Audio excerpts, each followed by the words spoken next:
Hello everybody, this is going to be a different video on this channel. This is not a hearing homework. I wanted to go over a piece of my record collection that I haven't talked a lot about on this channel. I have on my I guess official channel where I used to do record videos on, but I've kind of moved all that content onto here, which is hearing homework. But for I guess a nice change of pace, I thought it'd be a cool idea to give an update on my international music uh, part of my collection.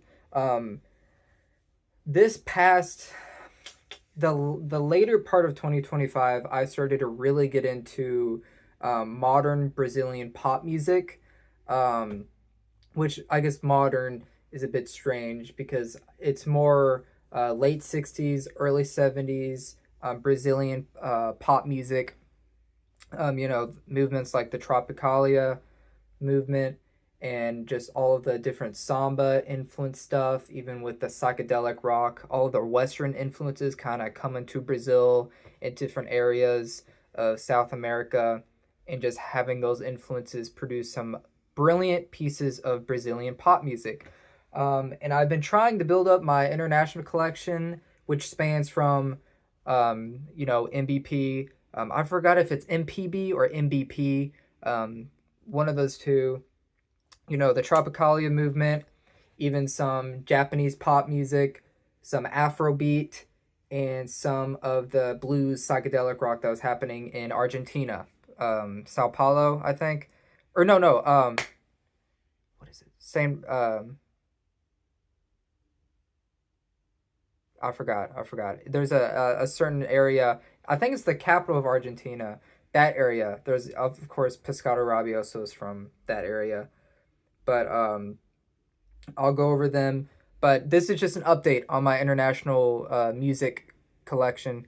I've been trying to build it up more here recently because I guess the later part of 2025 was when I was kind of trying to find more what I liked about it. And I've got my artists. I love Jorge Ben. I love Gilberto Gil. I love Os Mutantes. Those are like the Tropicalia movements. But then you've also got Fela Kuti, obviously. Some salsa. I've been getting into ever since Willie Colon died.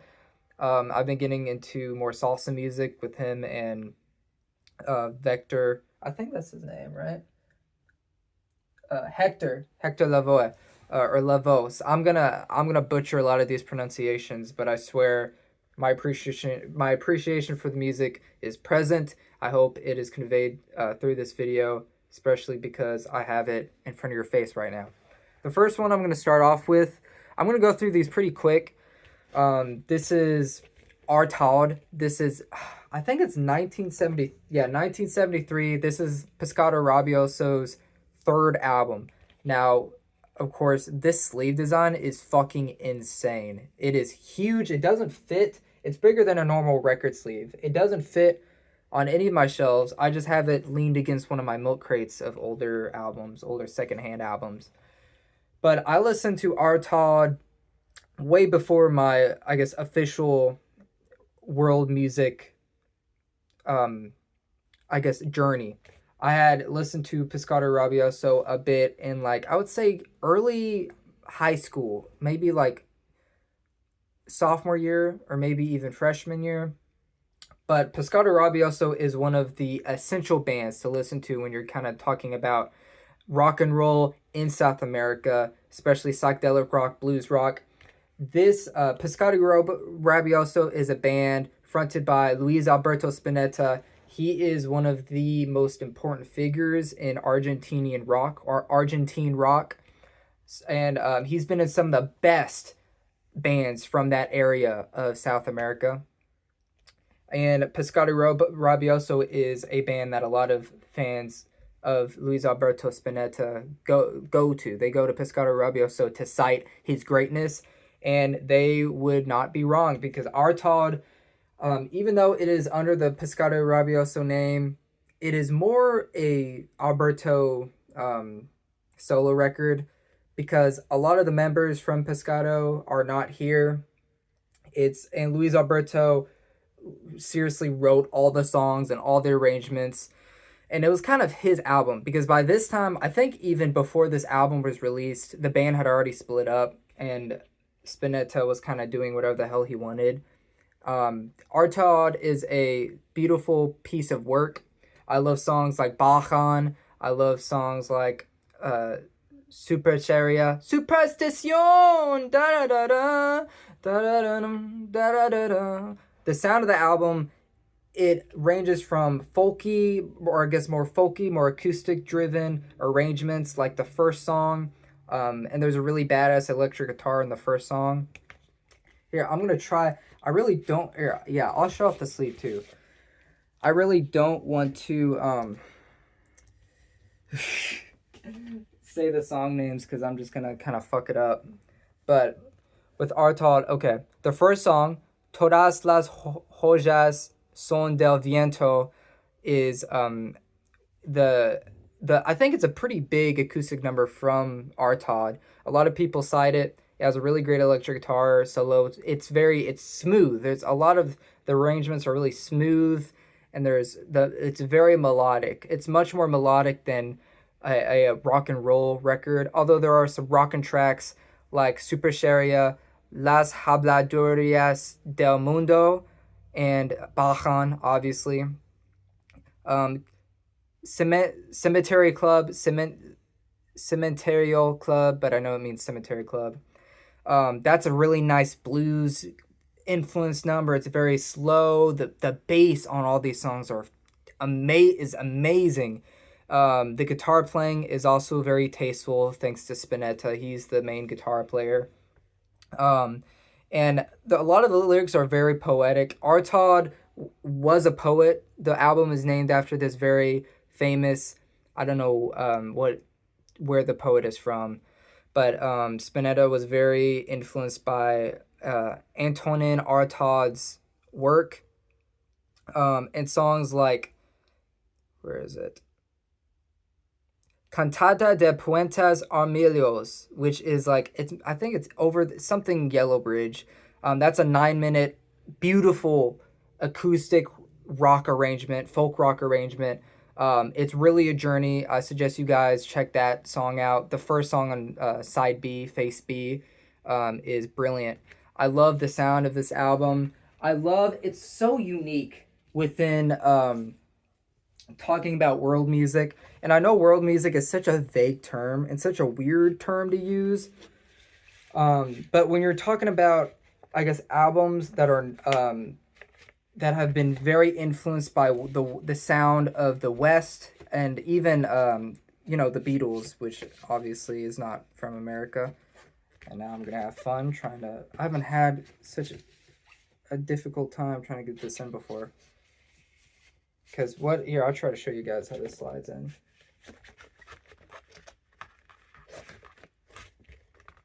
Come on, man. Fucking hell. Is it the other way? Did I fuck it up? No, it's not the other way. It can't be the... Wait! It is the other way. I was fucking up. In terms of world music, I think Artaud has a very unique sound because there's a lot of samba influenced music, a lot of bossa nova, a lot of blues, and this is just a really good folk rock acoustic album. There's the highlights are the songwriting. The highlights is the songwriting and the acoustic numbers to me because they're so brilliantly written. People who complain, I don't know what he's saying. That's not the point. The point is the sound. How does it make you feel? The energy, the performances. Spinetta, the mastermind behind this, is a genius, and I implore you guys to check this out. If you check out any album from this video, you should check out Artaud by Pescado Rabioso. It's already 9 minutes, and I haven't gone through half of the collection. That's why making videos about music is really hard for me, especially when I want to do it in a timely manner. But okay, let's go quick. I got this one recently. This is Akiko Yano. She's a really good Japanese pop female vocalist. She's a really great songwriter. This is a live album from her. It's called 7 p.m. in Tokyo. 7 o'clock in Tokyo, 1978. And a big detail about this album is all of the members of Yellow Magic Orchestra play on this. A huge highlight is Ryuichi Sakamoto. His piano playing and his keyboard playing is amazing on this album. Waterways Flow Backward Again. It's just Akiko Yano singing and the piano done by Sakamoto, and it's beautiful. There's a couple piano ballads specifically on side one that are really great. I wish there was more, I guess, Japanese pop cuts. I wish the piano ballads were kind of turned into a more, I guess, flourished arrangement of Japanese pop music with just badass guitar solos, really great keyboard playing. Obviously, the bass playing is a huge characteristic of the best Japanese pop albums. The bounce of the bass is amazing. But the title track is a huge highlight. The first song on side one is brilliant. And the last song on side B, Walk on the Way of Life, are really great. It's a very nice, groovy live album. And in terms of history, it's really sick that this even happened with all of the Yellow Magic Orchestra members playing on it. If you guys don't know Yellow Magic Orchestra, it is a electronic music group that consists of Harumi Hosono. He plays bass, I'm pretty sure. What is the drummer's name? Yamashita Sakamoto, I think. Let me see. Yukihiro Takahashi. Oh my god, what name did I say? That was a totally different artist. Yukihiro Takahashi plays drums, and then Ryuichi Sakamoto plays synths and piano, and he is a composer. He composes a lot of the Yellow Magic Orchestra stuff. But they all play on here. It's really cool that this exists. Akiko Yano, 7 o'clock in Japan. If you guys want to check out any song from this, check out the title track. Just really great Japanese pop stuff. Let me find a good place to put this here. I'll just put them right there. This is a recent one that I got. This is Himis Road by Fela Kuti. I love a ton of Fela Kuti's work. There was a period in 2025, late 2025, where I was listening to release after release, album after album by Fela Kuti. I was obsessed with the Afro beat. What is it? Pathos? The pathos or the ethos of Afrobeat, the credibility and the emotion. Both. I'll just say both. Is awesome. Fela Kuti is obviously the godfather of Afrobeat. People know this. Their grandmother knows this. This is Himis Road. This isn't a really popular one. A lot of the popular ones like Gentleman, Expensive Shit, Zombie, and there's one more. Rofo Fight. I guess you could say that one. That's an underrated one, I think. Himis Road is also underrated one. A song on here that is awesome is here, let me just take the record out. It's 3 songs. The whole album is 3 songs, but on side B, It's No Possible. Brilliant arrangement. It's so funky, it's so groovy. It probably has one of my favorite I guess rhythms or just groove on any Fela Kuti song. It's No Possible is amazing. Himis Road on the first side. All 3 songs, you gotta check them out. It's it's very hypnotizing. That's the thing with Afrobeat. A big part of just all African music, especially in Nigeria, is the rhythm, the groove, the funk, the feeling, you know? And that it's in the name, Afrobeat. You gotta have a good beat for this Afrobeat shit. And Fela Kuti does it brilliantly, and it hypnotizes you. Really, you're just, at some point, you're just doing this. Just the entire 16 minutes or however long. The arrangements get really long for Fela Kuti's stuff. And that's no exception for Himis Road. But yeah, this is the sleeve design. Deaf and Dumb Settlement. That's pretty cool. Here, I'll show off this sleeve design for Akiko Yano. Really sick. I really love the Japanese labels they have on their vinyl releases. I'm guessing this is her when she's a smaller child. But now here, I'll lean him against this. That's okay. I just don't want to bend him. But yeah, Fela Kuti, brilliant. And Ginger Baker also produced this. If you guys don't know Ginger Baker, he was the drummer for Blind Faith. He was the drummer for Cream. And you can really tell because the drums are mic'd up. The percussion on this album is mic'd the hell up, and it is just awesome. It's just total ear candy. Just the drums, the percussion, just sound brilliant. Sounds so good, so tasteful. Makes you want to move. That's all I ask for. And at my Afrobeat, I just want to move. I want to, and it makes me want to fucking dance, bust ass on the Afrobeat dance floor. I want to fly out to Nigeria. I want to check out what's going on. I want to listen to some of the music from that place.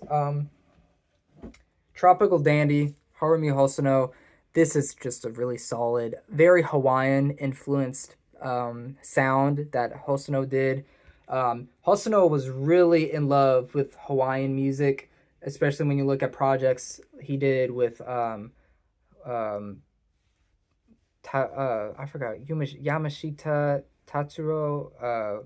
He was on Pacific. If you guys know that album, there's a really great song, Cosmic Surfin', on that. Is awesome. But that just goes to show that Hosono was really in love with Hawaiian influenced music.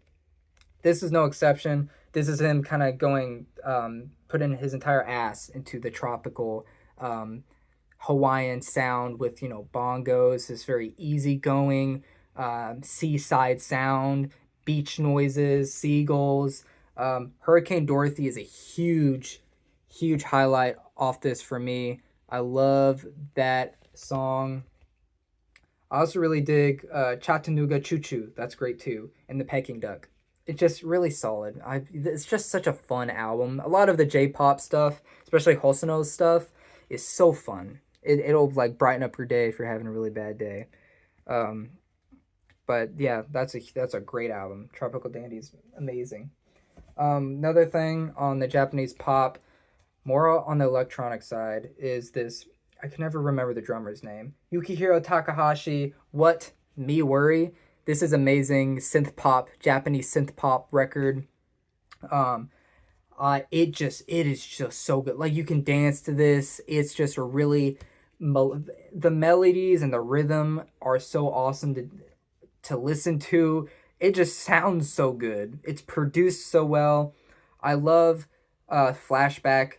That's my favorite song on this whole thing. There's a lot of emotion too. It's not like completely mechanical sounding like a lot of electronic music does sound sometimes. There's a lot of soul and there's a lot of emotion in these songs. If you guys if you guys want to start any of the synth pop Japanese stuff, you should totally check out some of I guess Takahashi's solo work. This isn't his only synth pop album. He has this one where he's holding this dog in the album cover. It's really cool. I want to get that one too. That was a really great record. But yeah, amazing album. Dig that record a ton. Okay, this is a Japanese noise rock band. This is this. I forgot when was this. No, okay, this was 93. Les Rallies de Nude. They are a Japanese noise rock band. They're really fucking loud. They have no official releases. I guess besides the stuff that's coming out recently with the record label that kind of bought the rights, I guess, whatever. But this is their live performance. A lot of their shit is live. This is their live performance at the Baus 1993. Really great shit. They rock. They really rock. It's really noisy, but it's the really good kind of noise, where you don't just sit there and be like, what the hell is going on? But you're in the state of mind where you want to hear it. You want to hear it as loud as you can. The guitarist Mizutani, oh my lord, he really fucking rips on this entire album. They do some of their iconic stuff like The Night, Assassin's Night. But they also play Romance of the Black Pain, Otherwise Fall in Love With. That's a really good live cut. And that's a really good Les Rallies de Nude song that I guess not a lot of people know about. The people always kind of cite Enter the Mirror, Assassin's Night. The last one, I love the last one. It's an amazing song. Fortunately, they don't play it on this one. They play it on their 77 album that I really want to get. I think it's 77. The full red album cover. But this is a really sick Japanese noise rock album. We're getting we're spanning a lot. That's why world music is a bit of a strange label, because it really encompasses a ton of genres. Because it's not like all the countries outside of the U.S. were doing the same sound. Like, that's not how it works. Obviously, you got to kind of encompass noise rock from Japan. Les Rallies, Denude. I'm butchering that band name, but they're brilliant. You should totally check them out. Now this Tropicalia, I'm not even going to explain it to you guys. You guys should probably do your own research. I'm going to do a full video on this album. When we talk about the Beatles influence, Sgt. Pepper's shit on Brazilian music, go to this. Os Mutantes, self-titled. This is their first album. The guitar tone on across this album they rip. It's so wicked. This album cover, they look like vampires. I love their style. I love this album cover. I love the green. I love their outfits. It's a trio. One of the dudes sings sometimes. This female right here, her name is Rita Lee. She does a lot of really great vocals, especially on Orelogio. And they do a really good cover of Baby by Gal Costa. They do a brilliant cover on that. I love Amin He Menina. They rock on that song. I love their rockin' songs. A lot of the rhythms they really call back to Sgt. Pepper's when it comes to percussion. There's a lot of Ringo Starr on this album, it sounds like. Genghis Khan, the last song is really awesome. That one also rips. And Bat Makumba, yeah, Bat Makumba Oba is another brilliant song. You guys should totally check this out. I love this album. One of my favorite records from the Tropicalia movement.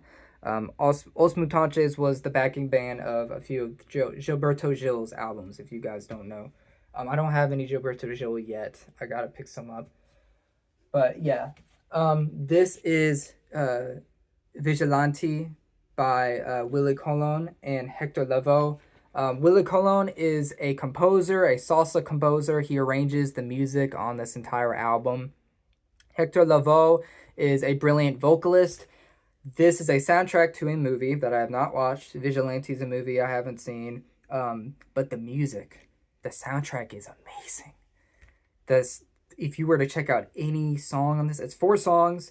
Check out the title track, Vigilante. It's like 14 minutes, and it is just a beautiful arrangement with strings, an amazing guitar solo, the piano playing. The piano in salsa is such a staple. I didn't realize that until I started really dig into Willie Colon's discography.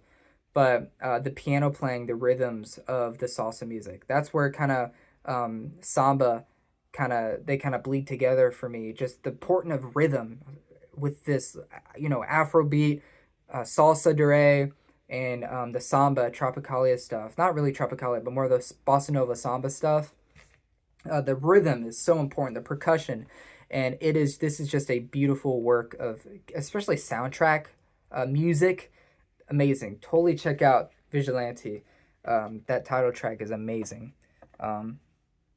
This is another Willie Colon album. It is called Lo Mato, but it means I'll kill him. And then down here, I'll translate it. It says, if you don't purchase this LP, which is really funny. I love this album cover. So cool. It's holding a dude at gunpoint. How crazy is that? And the album's called I'll Kill Him. Wow. Oh my God. What are we doing? It's amazing. I love Senora Lola on this. I love La Maria on this. This is just really fucking awesome salsa music. The horns on this are really amazing. The horn sections are great. The percussion, everything good I had to say about Vigilante is on here. It's just more, this is an album. This is totally a Willie Colon work. You don't have to, it's not tied to a movie at all. Look at this photo. Wow. Awesome photo. You don't have to be familiar with the movie to really appreciate this album. And you don't even have to be familiar with the movie of Vigilante to really appreciate the soundtrack. Of course, it probably adds to the music a ton. But this is an amazing Willie Colon album. Rest in peace. That's all I'll say about Willie Colon. This is another Les Rallies de Nude I know I'm butchering that band name so bad. Another live recording. This is called the Oz tapes, the OZ tapes. This is more of a compilation because it's not like a set live album of a set list they had at a certain location. I think this is just kind of actually, wait, they might have done this in a studio. Recorded at the Oz in Tokyo, 1970. This is 1973. Um, Wilderness of False Flowers. Check that John out. White Awakening is a really great pop song. Really good rock pop song. Psychedelic rock song. Vertigo, Otherwise My Conviction, rocks. Amazing song. Check out that song. It's less noisy than the Baus 93 album. They sound so clean on this, and I'm so glad I have this because you kind of need to hear the band really dirty and really clean to really appreciate like how amazing their sound is. They can do whatever the hell they want. If you guys were to check out any song, check out Vertigo, Otherwise My Conviction. Such a badass song name. The guitar solo is like 80% of the song. So amazing. I'll show you guys the pressing is blue. It's pretty cool. I'm gonna do full videos on these albums too. I just thought I'd show off the collection in short spurts, I guess. I'm trying to be quick.